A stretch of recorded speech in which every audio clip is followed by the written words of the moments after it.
বিসমিল্লাহির রহমানির রহিম। শীতের মধ্যে বাফা পিঠা নিউ ইয়র্কের মতন জায়গায় পাওয়াটা আসলে অনেক কষ্টসাধ্য, কিন্তু আমার মা এত সুন্দর করে বাফা পিঠা বানাইছে যা জিভে জল চলে আসছে দেখার পর।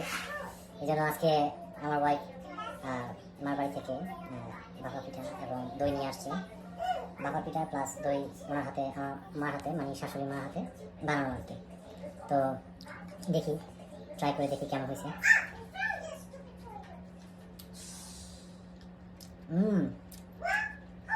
It's really awesome.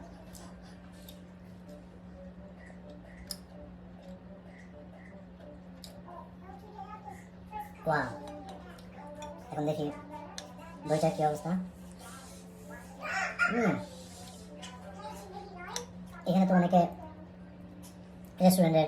অনেক বাঙালি রেস্টুরেন্ট আছে, তো ওইখানকার দইও আমরা প্রায় সময় নিয়ে আসি।